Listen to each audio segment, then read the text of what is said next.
அனைவருக்கும் வணக்கம். TNPSC Indian polity இந்திய அரசியலமைப்பு. இந்த இந்திய அரசியலமைப்பு ஒரு முழுமையான ஒரு தொகுப்பாக பார்த்துட்ருக்கோம். அந்த வரிசையில் இன்றைக்கி நம்ம பார்க்க போகிறது பார்ட் 27.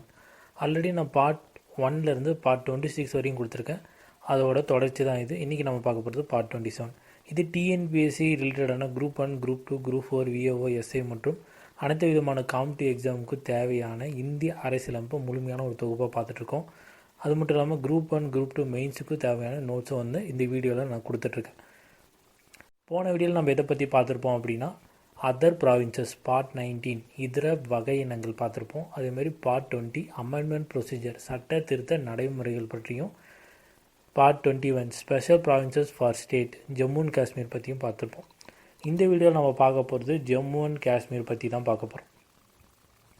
ஜம்மு அண்ட் காஷ்மீரோட சிறப்பு அங்கீகாரங்கள் என்னென்ன இருக்குது அப்படின்னு நம்ம பார்க்க போகிறோம்.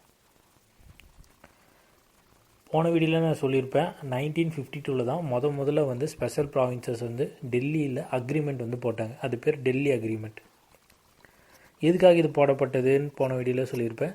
டிஃபென்ஸ், டெலிகாம், எக்ஸ்டர்னல் அஃபேர்ஸ், மணி, பாதுகாப்பு, தொலைத்தொடர்பு, வெளியுறவுத்துறை மற்றும் பணம், இது 4க்காக மட்டும்தான் இந்தியா வந்து ஜம்மு அண்ட் காஷ்மீர் மீது அதிகாரம் செலுத்த முடியும்.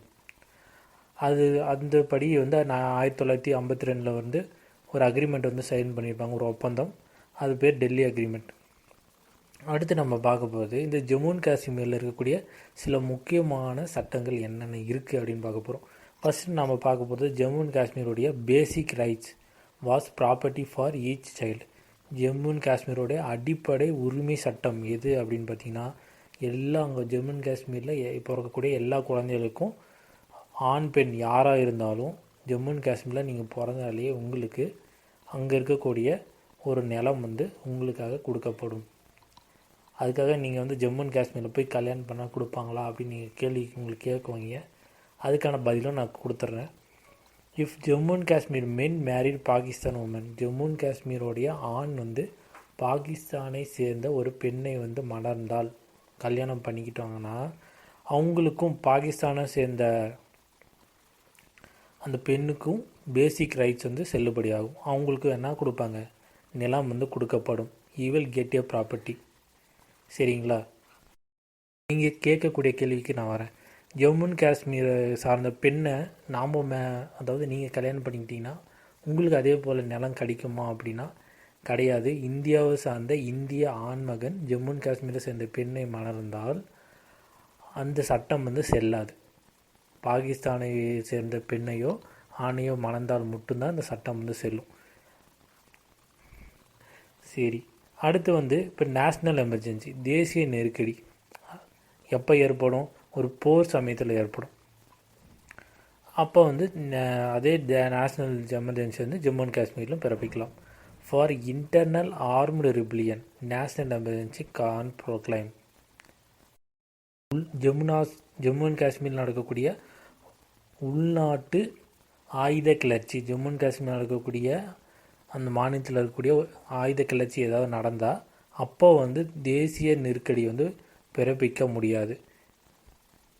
ஆனால் ஒரு போர் சமயத்துலேயோ அல்ல ஏதாவது பேரிடர் சமயத்துலையோ வந்து அங்கே வந்து தேசிய நெருக்கடி வந்து பிறப்பிக்கலாம். ஆனால் உள்நாட்டு ஆயுத கிளர்ச்சியால் தேசிய நெருக்கடி வந்து ஜம்மு அண்ட் காஷ்மீரில் பிறப்பிக்க முடியாது. இது ரெண்டும் ஞாபகம் வச்சுக்கோங்க. ஃபைனான்ஸ் எமர்ஜென்சி, அதே போல் நிதி நெருக்கடி ஏற்பட்டாலும், இந்தியாவில் நிதி நெருக்கடி இந்தியாவுக்கு ஏற்பட்டாலும் ஜம்மு அண்ட் காஷ்மீரில் வந்து தேசிய நெருக்கடியை வந்து நம்ம வந்து நிதி நெருக்கடியை நம்ம ஜம்மு அண்ட் காஷ்மீரில் பிறப்பிக்க முடியாது. அதுவும் ஞாபகம் வச்சுக்கோங்க. In Jammu and Kashmir state emergency governance rule or president's rule. இப்போ ஜம்மு அண்ட் காஷ்மீரில் வந்து மாநில நெருக்கடி ஏற்பட்டிருக்கு அப்படின்னா ஒன்று கவர்னருடைய ரூலில் இருக்கும் அல்லது பிரசிடெண்ட்டோடைய அதிகாரத்தின் கீழே இருக்கும். ஜம்மு அண்ட் காஷ்மீரில் பேசக்கூடிய மொழி எது? உருது. அதே போல் ஜம்மு அண்ட் காஷ்மீரில் ஆளக்கூடிய இப்போ மாநில அரசு ஜம்மு அண்ட் காஷ்மீரில் ஆண்டுட்டுருக்காங்கன்னா அவங்களுடைய பதவிக்காலம், அந்த அரசுடைய பதவிக்காலம் வந்து 6 வருடங்கள். நம்ம ஊர்லலாம் நம்ம மாநிலத்திலாம் எப்படி இடைத்தேர்தல் நடக்கும். அதே போல் லோக்கல் கவர்மெண்ட் வந்து தமிழ்நாட்டில் மற்ற மாநிலங்கள், இந்தியா சார்ந்த மாநிலங்கள்லாம் இருக்கும். ஆனால் ஜம்மு அண்ட் காஷ்மீரை பொறுத்தவரைக்கும் இடைத்தேர்தலே கிடையாது, ஏன்னா அங்கே லோக்கல் கவர்மெண்ட்டே கிடையாது. அடுத்து வந்து ஆர்டிகல் 371. ஆர்டிகல் 371A எதை பற்றி சொல்லுதுன்னா, ஸ்பெஷல் ப்ராவின்சஸ் ஃபார் நாகாலாண்ட், நாகாலாண்டுக்கு உரிய சிறப்பு அங்கீகாரத்தை பற்றி சொல்லக்கூடியது தான் ஆர்டிகல் 371A. அடுத்து ஆர்டிகல் 371B எதை பற்றி சொல்லுதுன்னா, ஸ்பெஷல் ப்ராவின்சஸ் ஃபார் அசாம், அசாமுக்கு உள்ள சிறப்பு அங்கீகாரத்தை பற்றி சொல்லக்கூடியது ஆர்டிகல் 371B. ஆர்டிகல் 371C எதை பற்றி சொல்லுதுன்னா, மணிப்பூருக்குள்ளே ஸ்பெஷல் ப்ராவின்சஸ், மணிப்பூரோடைய சிறப்பு அங்கீகாரத்தை பற்றி சொல்லக்கூடியது.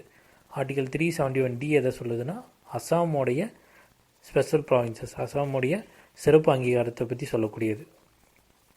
இப்போது இந்த ஆர்டிகல்ஸ்லாம் ஒரு ஷார்ட்கட் மூலிமா ஞாபகம் வச்சுக்கலாம். அது என்ன அப்படின்னா 371 ABCD அப்படின்னு ஞாபகம் வச்சுக்கோங்க. 371 ABCD.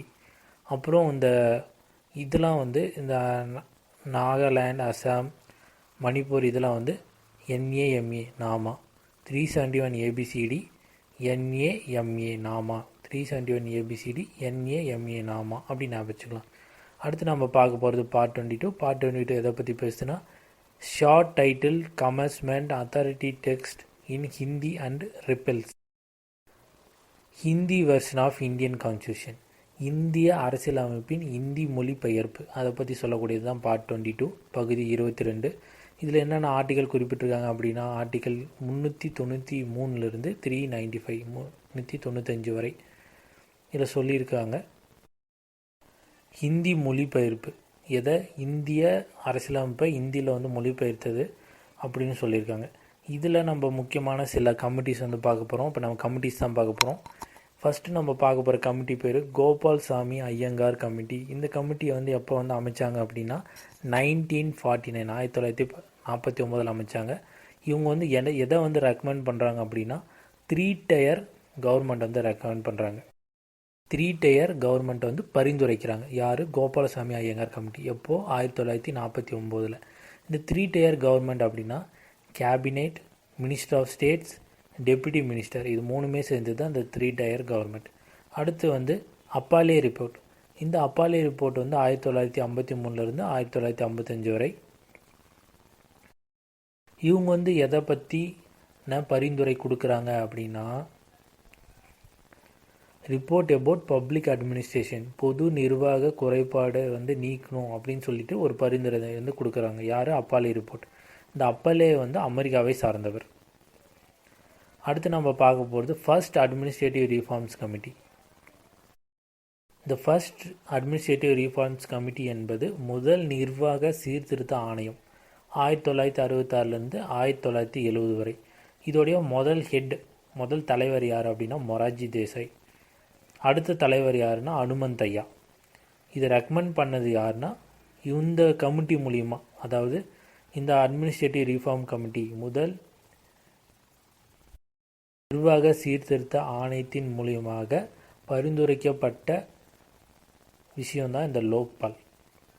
லோக்பால் அப்படின்னா என்னன்னா, மத்திய அரசுடைய இருக்கக்கூடிய அனைத்து விதமான ஊழியர்கள், மத்திய அரசை சார்ந்த அனைத்து விதமான ஊழியர்களுக்கும் இருக்கக்கூடிய அந்த கண்டுபிடிக்கிறதுக்காக அமைக்கப்பட்ட பரிந்துரைக்கப்பட்டது ஒன்று தான் இந்த லோக்பால். இந்த லோக்பாலை வந்து மத்திய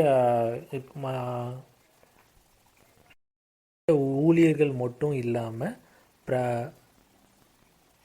பிரைம் மினிஸ்டர் அவரும் சேர்ந்து தான் இந்த மத்திய அரசு. ஆமாம் தானே? பிரைம் மினிஸ்டர் பிரதம மந்திரியும் சேர்ந்து தான் இந்த மத்திய அரசு ஊழியர்கள் மற்றும் பிரதம மந்திரி இவர்களெல்லாம் சேர்ந்து இவங்க ஏதாவது ஊழல் நடந்தால் அதை கண்டுபிடிக்கிறதுக்காக அமைக்கலாம் அப்படின்னு சொல்லிட்டு இவங்க ரெக்கமெண்ட் பண்ண ஒரு கமிட்டி ரெக்கமெண்ட் பண்ணது தான் இந்த லோக்பால்.